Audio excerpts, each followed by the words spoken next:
Hello again, everyone, and welcome back to Reddit Aliens. I'm John, and as always, thank you so much for being here. Good topic? Let's do it. What is your best ghost or paranormal experience? Please remember to like, share, and subscribe. The scariest was when I was brushing my teeth one night. I was casually brushing along as one usually does when the closet door behind me started to violently rattle on its hinges as if someone was pounding on the inside of it. They were screaming at the top of their lungs and pounding on the door as if their life depended on it. It only lasted for at most 4 or 5 seconds, and I just stared at the door stunned. I've heard plenty of stories of people experiencing similar things and just running scared, but I was more stunned than anything. Did that really just happen? After a few minutes, I realized I still hadn't moved and argued that it must have happened, otherwise I wouldn't be in the current position I was. What convinced me is that the same exact thing happened the next night. God knows I was terrified to brush my teeth the third night, but it never happened again. I had a sort of heart-to-heart with my live-in neighbor the next day, and we came to the agreement that she just wants her room. In my apartment, there's an adjacent room that has always given me the creeps. The assumption is that there is her room. I'm not sure how I know it's a her, but that's the sense I get. I've sealed the room with a makeshift barrier and always pause before entering to mentally ask if it's okay to enter. It's a storage room for me, and she doesn't mind. She just wants her own space. We only reached this agreement after numerous odd things have happened around the place. My mom died in our house when I was 17. She was making my nephew a grilled cheese sandwich and had a pulmonary embolism and passed away in the kitchen in front of the stove. My dad got a new girlfriend and moved out. My little brother was 14 and I was 17. We started doing what most teenagers do when they don't have supervision, partying. One night, my brother was about to take his girlfriend upstairs to his bedroom. We were smoking in my mom's house and we had some drinks. And all I can guess is that she was mad about all that. My brother's girlfriend walked past the stove and passed out. She hadn't been drinking yet. She just said she felt lightheaded and fell down almost right in the spot that my mom had died in. Then the pans we had stacked on the back burner of the stove flew off on the floor. The house we grew up in had so much activity in it that a couple of my friends were scared to come back. I can't really blame them. I was scared to be there too, even in the daylight. First time I had a sleep paralysis was at a cheap apartment I stayed over. I woke up because I can feel something strangling my neck, which is a trauma for me dating way back. I opened my eyes despite seeing a lot of posts telling me I should not. I saw black strands of something that I did not know at that moment, but when I saw the ceiling, I noticed they were hair. I saw a featureless head facing me from the ceiling, and it looked like it was coming closer. I desperately tried to wake up, and I did. No makings or markings on my neck, and I was fine. This may just be a sleep paralysis experience if I didn't add the last part. My friend and his roommates, who live there, all had the same experience in that room. They used me as an experiment to see if anyone who doesn't live in the apartment would still have the same experience. Our stairs have aluminum nosing, so whenever someone will go down or up the stairs, we'll hear it. I thought I was imagining things when I first heard the footsteps on the stairs. I would sometimes wait and see if it's one of my family members. Sometimes it's them, sometimes no one, just the footsteps. I don't usually pay attention to it because I thought I'm the only one hearing the footsteps, until our dogs reacted to it and until my mom opened up about hearing them too. One time, when we were having dinner, we suddenly heard the footsteps on the stairs. I remembered the sudden silence, then our dog curiously looking up the stairs. No one said anything about it, but I know everyone at the dinner table heard it. Then there's this time when my best friend slept over at our house. She got sick in the morning and was sleeping upstairs. I was downstairs because I didn't want to disturb her, but when I went up to give her some medicine, she told me that she'd hear footsteps on the stairs and thought it was me. It wasn't me. I remembered feeling my heart jump out of my chest back then, but I just smiled and hoped that she'd acknowledge it as a "yes, it was me" smile. I didn't get scared easily, but tonight after a long time it happened again. I was about to sleep, eyes closed and ready to go to dreamland, when I heard the footsteps on the stairs. Well, we heard because our dogs hurriedly went out of the bedroom door barking like there's an intruder at the house. I slept in my parents' bedroom with my mom when Dad isn't home because my mom doesn't want to sleep alone. Our dogs also sleep in my parents' bedroom. My mom opened the door so they can go out. Then, when she closed the door, we heard my bedroom door closed. She called for my brother to ask if he went up, but he didn't. When my mom got to bed, she was typing furiously on her phone, murmuring something. I jokingly told her that she must burn incense again all over the house. I don't mind the footsteps on the stairs. What I'm bothered most is that it might be staying in my room. You see, my bedroom was the only room in the house no one sleeps in because I sleep in my parents' room. My dad will be back home from work soon. He's an OFW. And I'll be staying in my own bedroom soon. Cheers to sleepless nights. When I was in middle school, my mom, younger brother, and I went on vacation to London and stayed in an old flat while there. We never had any weird vibes or anything, and our trip was going pretty normally. My mom and brother slept on 2 beds in a back bedroom, while I slept on a pull-out bed in the living room. One night around the end of the trip, while we were all asleep, I felt what I can only describe as a woman put her face directly in front of mine and let out a very loud, breathy sigh. I could tell it was a woman because it could see, even with my eyes closed, her face, almost as if she was a pale, translucent figure in my mind's eye. I immediately awoke confused and in pure fear and ran to the bathroom. I locked myself in, too afraid to go back out. After a few minutes that felt like years, I heard my mom call out my name, and it sounded as if she was frightened. I came out of the bathroom, and she told me she had been in bed when she felt her sheets pull down toward her feet. She figured she must have moved and accidentally pulled them down, so she just pulled the sheets back and ignored it. The same thing happened again, and like before, she ignored it. Then it happened again for the 3rd time, and she panicked and went to find me. I told her what happened to me, and we were both pretty scared. Nothing ever happened again in that flat, and to this day I can't explain what happened, but it still scares me. I worked in a building that now stands in a once forested area where local kids would play before the area became so developed. I was the opening manager one dark morning with one other coworker. I was counting money and they were running reports when we heard a crash come from the back, and then during our stunned silence, where we just stared at each other, we heard laughter, a child's laughter. I kicked off my heels and took off barefooted down the dark hallway, my coworker calling after me, towards the origin of the sound. The storage closet by the emergency exit. I had just helped clean it out 2 days prior, and when I looked inside, nothing was amiss. I shut the door, and as I turned away, I caught sight of something around child height slip into the manager's office.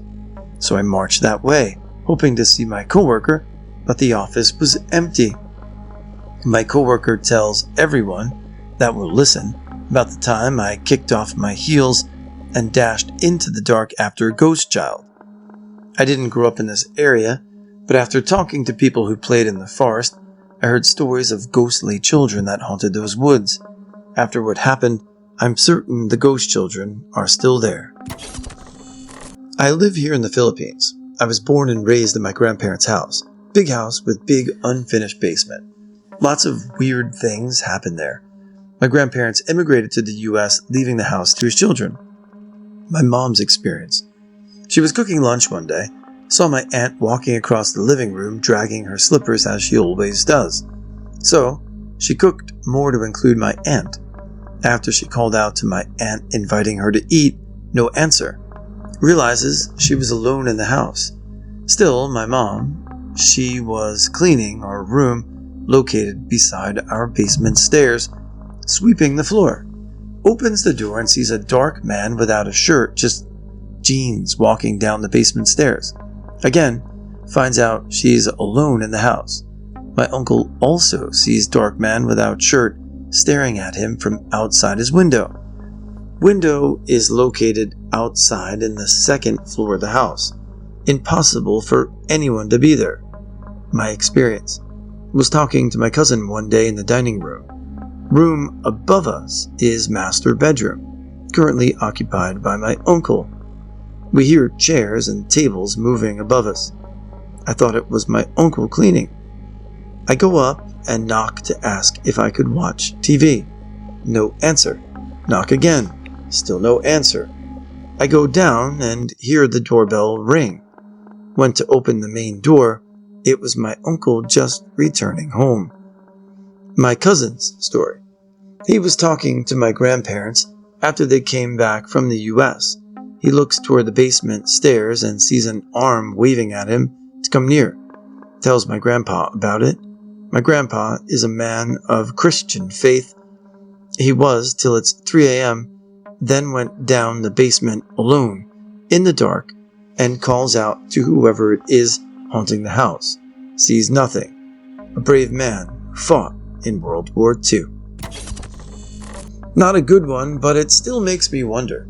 When I was younger, I was in bed and I woke up suddenly at like 4 a.m. There was a robot-looking thing on top of me, very small, almost looked like a cartoon character.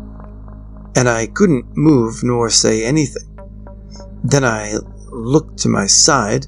I was calling for my mom in my head, and I see what looked like my mom walking in the room. She walked to the edge of the bed and stood there.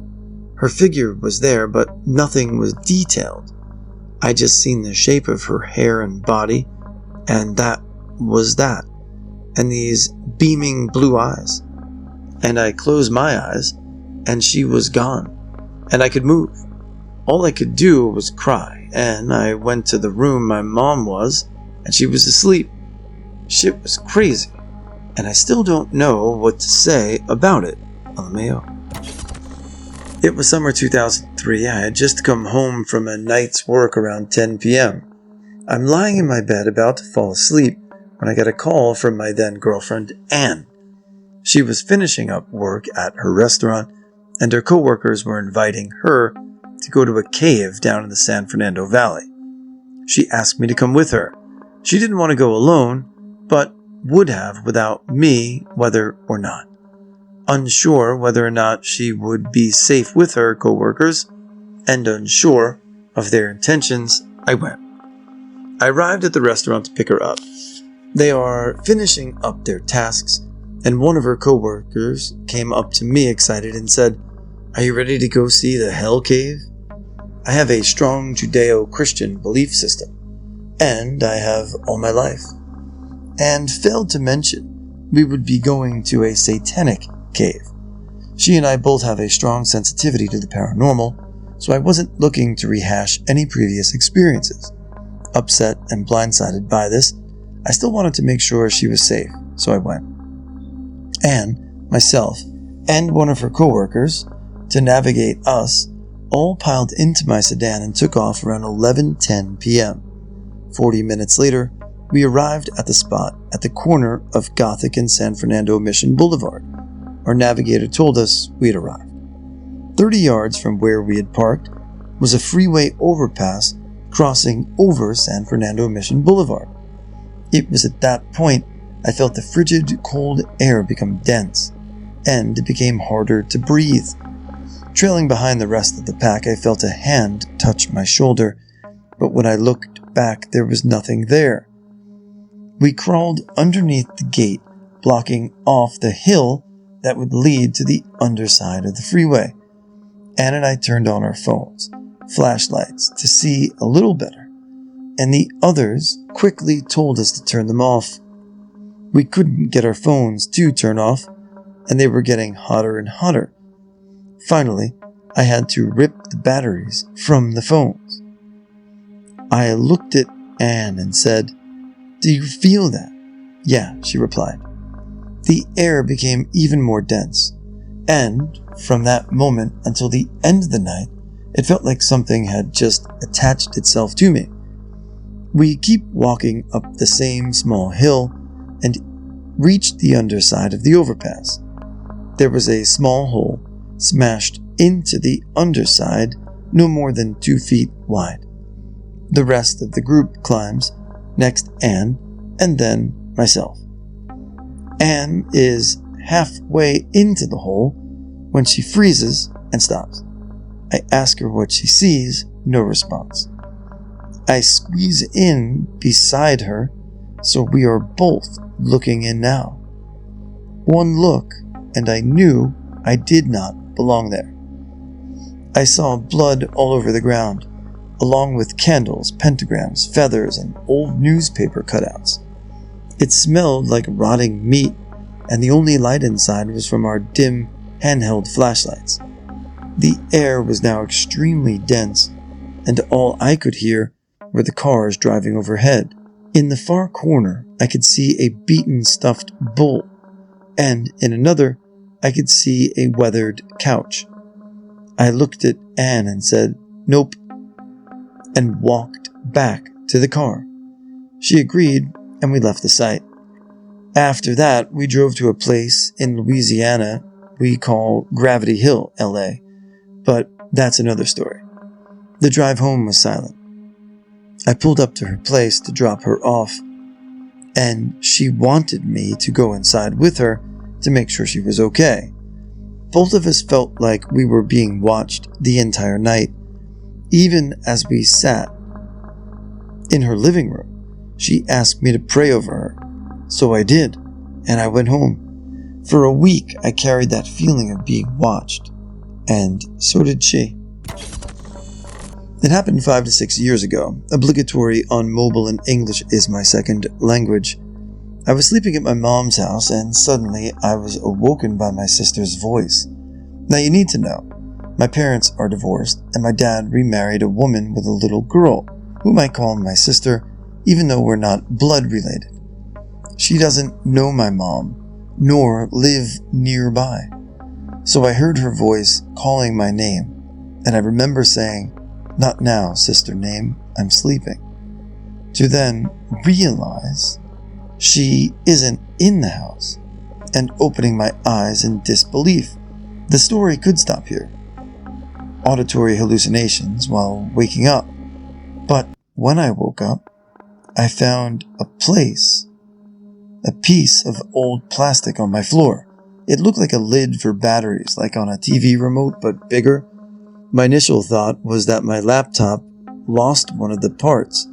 Old laptop was already breaking into pieces, so not an out-of-place idea. But no, I couldn't and still can't figure out where does the plastic piece come from. I asked my mom and brother. Nothing. Even asked my sister in another home, remember? But nothing came out. So yeah, I don't know if these two events are limited, but I had that plastic lid for some time, before throwing it away when I moved to another country. This happened on the Queen Mary in Long Beach, California. The ship has a long history, from being a luxury cruiser line for the elite to being revamped to serve as a hospital during the World War. The ship is now declared and open to the public for tours. My family decided to spend a night on the ship just for fun. My sister and I in one room, and my mom and dad in another. In the morning, my mom tells me this story. I woke up at 3 a.m. and could hear what sounded like a ballroom. People were laughing and dancing, and there was music playing very audibly. I got out of bed and could hear the sound coming from the bathroom. So I went and opened the door. Everything in the bathroom looked normal besides the light being left on. I brushed it off and went back to lay down. Not even a minute later, the music stops, and I hear a deafening crash and bang, so I jumped up and got into your dad's bed and woke him up. My dad and mom went over to the bathroom, but this time, instead of the bathroom looking normal and organized, every single item had been violently thrown into a pile in the center of the bathroom in a mound. My dad took my mom back to bed, and nothing else happened the remaining of the night. In the morning, when leaving the room, a plaque had been put up on the wall that described this portion of the ship used to be part of the grand ballroom before the ship was renovated. My mom is not superstitious at all and nearly fainted. Still no explanation. I think my apartment in college was haunted and I never really felt comfortable alone there. I always slept with the TV on because it would make me feel not alone. Didn't help, I found the landlord's mother's day planner diary in the attic that had a lot of depressing phrases written in it, like, "The light at the end of the tunnel is a train." The occurrence that did for me was one evening I came home from work to change my clothes and go straight out to meet friends. The apartment was set up shotgun style, with all the rooms in a line except for we had a hallway that allowed me and my roommate not to have to go through each other's rooms, but our bathroom was connected. So I come home in a rush and don't even bother to turn on the front room light or my bedroom light, only flipping on the bathroom light to wash my face. My roommate's dog comes to greet me in the bathroom. When me and the dog, hear the front door open, it was a very distinct sound because of the weather stripping at the bottom of the scrapes the floor when it opens. So the dog goes rushing to greet my roommate, who must have just come home, and I turn to leave the bathroom and go to say hello. Well, that dog comes running back and starts cowering between my feet. I'm confused because I don't hear my roommate. And why would the dog do that? So I go to the front door and find it locked. And no one is outside. The dog won't leave my side. And I'm freaked out because we both heard the door open. So I grabbed my stuff and didn't go back home for a few days because I was scared, and slept with the light on after that. And I still feel bad I left the dog alone. Well, this one may not be scary, but it's true. I used to live in a bigger house. It was great, except for the fact that the previous owners told us to never go downstairs. That's the whole downstairs area, not just the basement. I thought it was kind of weird, but I brushed it off as them trying to scare us. Sure enough, after the first few nights, I began walking up and hearing eerie music. Heck, it wasn't even music. It sounded more like a hydraulic hissing and high screeching notes than hurt to listen to. I told my Alexa to play some music, and I fell back asleep. The next morning, my dad finds out that there were several large holes burned into the downstairs and basement walls. And by large, I mean they were almost the whole diameter of the wall itself. And they formed one of these Venn diagrams. I think they're called. 3 circles overlapped with the words, "You filthy fools, it's not worth it," written in the middle. We immediately sold the house. This is a little twist on a ghost story. Nonetheless, it sounds like one, so here it is. A roommate and good friend once told me about what only he seems to see, particularly 2 different ghostly types of figure. The first, a shadowy being with glowing eyes on occasions, which is always in the most reasonably unreasonable places. He sees these figures as silhouettes of a human-like figure. The catch is, they always appear where a human figure could physically be, but there was never a physical being. On top of that, every time he stares directly at the beings, they disappear as if never there. The thing is, he's drawn to them, and I found him looking for them from time to time, almost as if he knew where they'd be and he'd hunt them down to make them temporarily go away. The second, the more freakier being, seemingly physically manifested, is not like the latter. It does not disappear upon a gaze and is detailed down to the touch. This one appears every foul night upon realization it's night. A common trigger for its summon was when a watch or a clock went off, and when the clock struck 23rd hour of the day, visibly shaken by the disproportionate being in a fetal position at the corner of his room, crying, or at the edge of his bed. The only way to avoid this is by taking sleep-inducing drugs and hope not to be grabbed by it. Very often it begins to move, resembling a real-life human. This is what my friend sees day to day. This is his schizophrenia. I, as a bystander, have seen his eyes wander to shadowy figures and hide with immense fear, and thrown out a $200 watch that triggers his hallucinations. Am astonished by how he lives his daily life, always knowing either being is staring at him. I, who have experienced sleep paralysis, cannot begin to fathom this every waking hour to the next sleeping hour. One way he knows they're not real is by thinking logically. If something seems unreasonable, then it most likely isn't real. On a day I went to sleep at 4 p.m., he mistook me as one of the beings.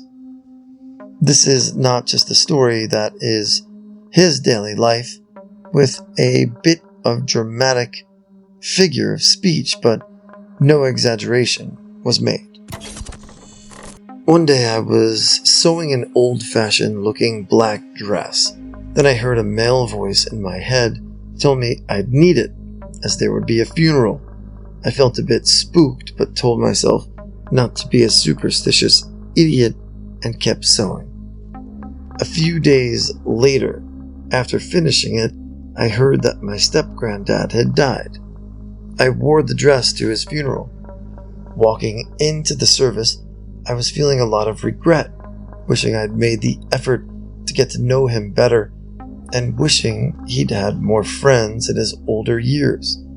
Suddenly, this lovely woman sitting by an old-fashioned fireplace in a formal living room, and all focused on a darling little toddler boy who was standing in my center.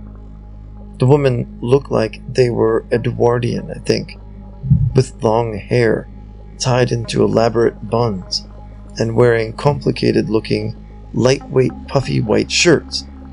They were absolutely doting on the little boy, laughing and loving everything about him, and passing time between their hands. There was an overwhelming feeling of love and happiness, and I had the impression the little boy was my step-granddad. After the service, I asked Mom about my step-granddad's early life and told her about this image that had popped into my head. She said he had 3 much older sisters who absolutely adored him. He was the apple of their eye, and that he was been born at the end of the Edwardian period. It made me feel really consoled, as I think he was showing me how much he was loved.